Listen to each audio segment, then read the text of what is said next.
A couple of shows ago, I started a series that will probably continue, which I'm calling The Dangers of the 2024 Dungeon Master's Guide.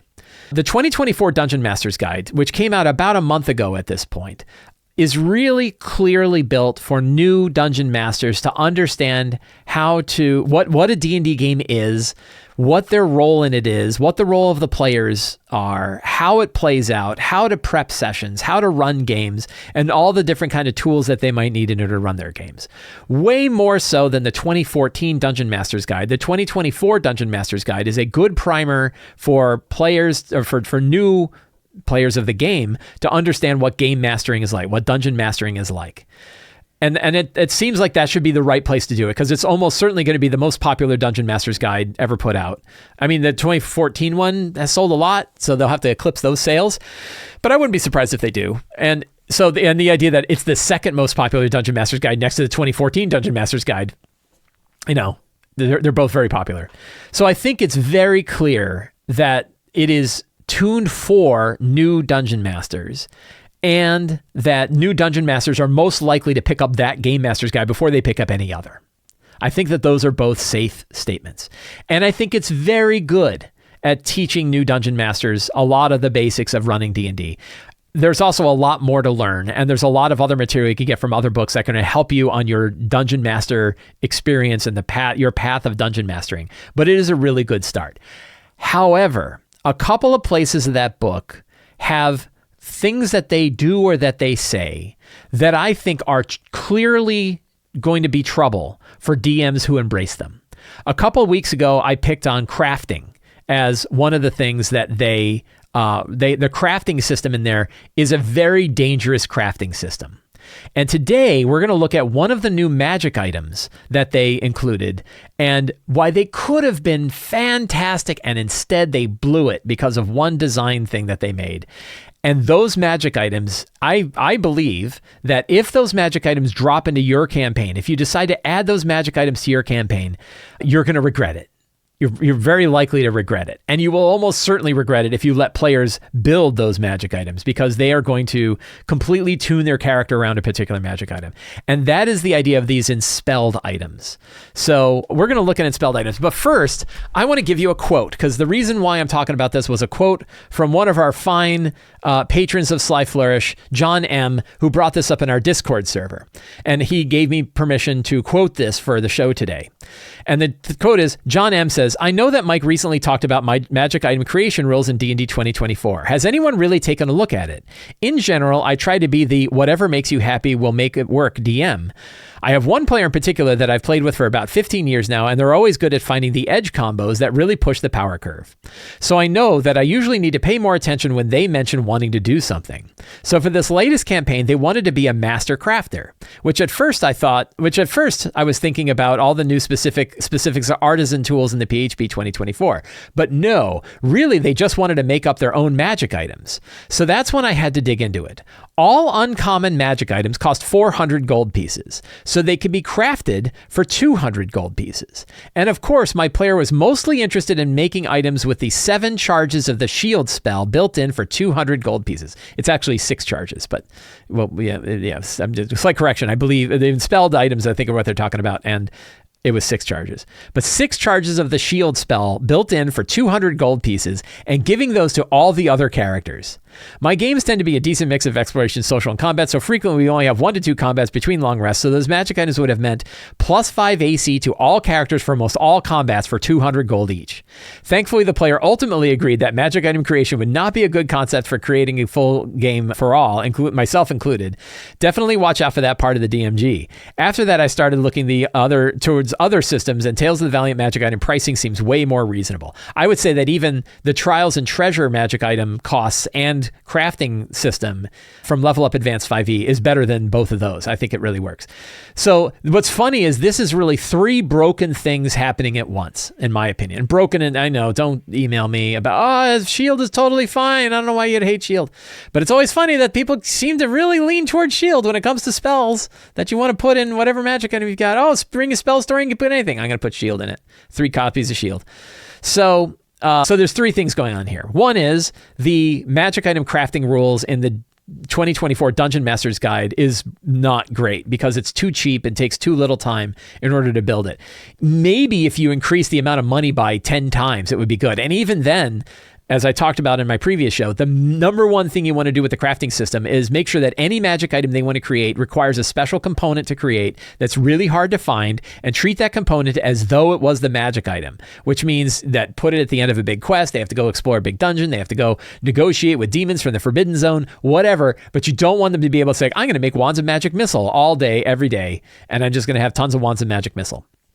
The crafting system is something you would definitely want to keep an eye out. That is a big, in my opinion, a big problem of the 2024 Dungeon Master's Guide that new DMs can find themselves trapped into. Once you start offering it to players, they're going to want it all the time. They'll be pissed off when you take it away.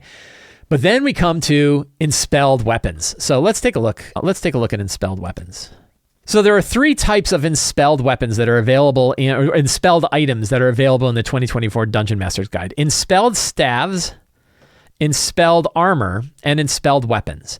The difference between these, other than the fact that it is a staff and armor and weapons, is the types of spells that you can put in there. So the Spelled staff is the only item of the 3 that you can put any spell into. You can create it with any spell.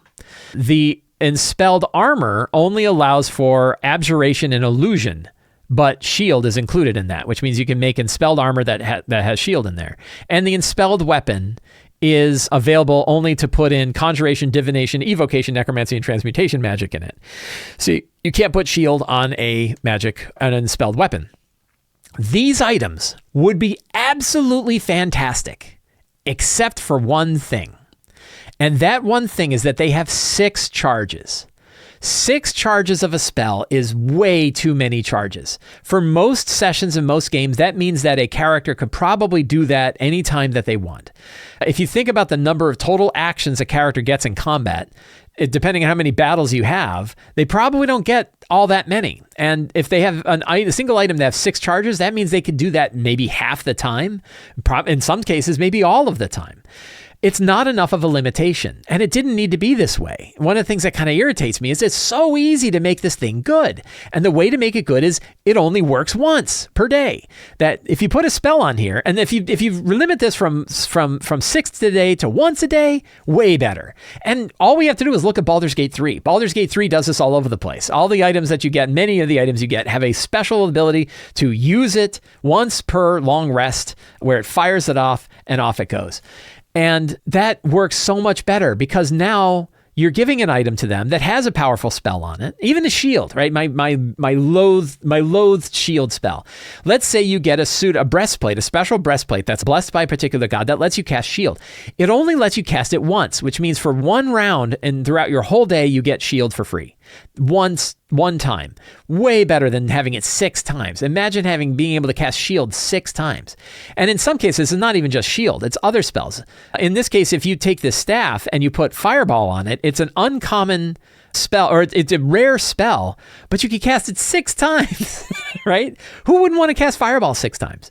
Now, I guess a wand of fireballs can do the same thing, so there's that. But it's less times than the staff of fire can cast it, and that's a higher rarity. So the real answer is if you're thinking about these Enspelled weapons, limit them to 1 charge rather than 6. And you don't even have to call it an Enspelled weapon. You could just, you give it a fun name, you tie a spell to it, and the spell can be used once. And that is a really powerful and really cool, lazy trick for making a fun magic item, is instead of just giving a +1 suit of studded leather armor, give them a +1 suit of studded leather armor that lets them cast invisibility once a day. That's not overpowered because they're not going to be invisible all the time. They're only going to cast it that one time, but it makes it really thematic and cool. And there's like a story behind it, right? You can have a sword that can cast fireball once, and that would be really powerful, but they're only casting it once. It's not totally broken, right? It's not something where they're going to be using it all the time. And this isn't even from like an overpowered standpoint of now it's hard to challenge characters. It also hurts the character. Because every time a character has a new action like that, it dilutes all of the other things that they can do. So if you have a fighter and you give them a weapon that can cast fireball 6 times, they're going to become fireball guy. And now all those other abilities that they have as a fighter doesn't matter anymore, because now they're the guy who casts fireball all the time. Why wouldn't you cast fireball? You got it 6 times, right? It's Cone of Cold. Some of these powerful ones. You can put Cone of Cold on there. Now you're Cone of Cold dude. right? So if you put a spell on there and you give it too many charges, that now takes up that eats up all of the other abilities that character could have done in those actions by having better limitations on what they can do. So beware the enspelled items, and instead use the very simple lazy GM technique of taking normal magic items and putting a single-use spell effect on them that they can use once per day. The only alternative I'll mention are cantrips.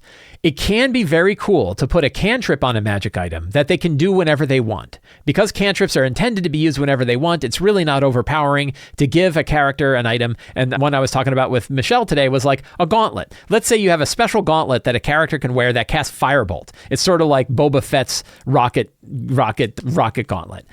Right? All it does is cast Firebolt. And even if it increases, and your fighter's going to love it because, oh, now I've got a really good ranged attack that I can use. The wizard who can also cast Firebolt isn't going to be that pissed off because what does he care that someone else is casting Firebolt? And Firebolt is not so good that fighter is going to say, I'm just going to do Firebolt my whole time. No, they're going to one up and do all their other fighter stuff because Firebolt is limited in what it can do. So cantrips are actually not so bad to put on a magic item and let them do it all the time. And then you don't even have to use charges. They can just do it just like any other cantrip. And it's a fun way to take a character and expand them a little bit horizontally, giving them a new thing that they can do. But any spell from like first level or onward are intended to be limited. And if you offer 6 charges, you're essentially like giving people, imagine having 6 extra spell slots on your spellcaster. You know, what if you had a 4th level character and you're like, you pick up this new staff and it gives you 6 first level spell slots. You'd be like, 6? I can't even get 6 first level spell slots ever, right? You don't get that many spell slots. And this item gives you that. Kind of. And now granted, it's a spell slot that's given away for one thing. It's a real problem.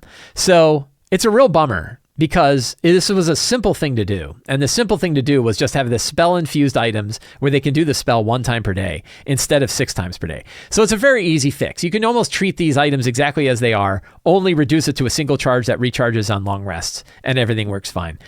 But what I worry about are people that are brand new to the game that are picking up the 2024 Dungeon Master's Guide. They're learning from this and they go, oh, that looks cool. I'll drop one of those weapons in. Or I'll let my players craft them. And then you're stuck with our friend John, who has a player we're going to give everybody a suit of armor that has 6 charges of shield on it. We're all +5 AC for the rest of the game. Oh my God. I'd quit. I wouldn't want to play that game, right? That would be so annoying. Just them saying, I cast shield would be so boring. I'd be like, just add, here's what we're going to do. You're going to add +5 to all your armor classes. You're going to take the item away. You're going to have +5 to all your armor classes. And behind the scenes, I'm going to add 5 to everybody's attack roll. And now we got a D&D game, right? Beware enspelled items. As in the game themselves, I believe they are going to be a real problem. So much better to just add a single spell. If you enjoyed this show, you can subscribe to the Sly Flourish newsletter. It's the absolute best way to find out information about what I'm doing. You get a weekly RPG-related article with a bunch of links and a bunch of DM tips tied to it. You also get a free adventure generator for signing up. It is absolutely free to sign up for the Sly Flourish newsletter. You can also join me on Patreon. Patrons of Sly Flourish get access to all kinds of tips, tricks, tools to help you run your 5e games. You get access to the awesome Lazy DM community over on Discord, and you help me put on shows like this. And you can pick up my own books, including Return of the Lazy Dungeon Master, the Lazy DM's Workbook, the Lazy DM's Companion, and Forge of Foes, all available in the Sly Flourish bookstore. Links for all of that are in the show notes. Thank you all so much. Have a great day, and get out there and play an RPG.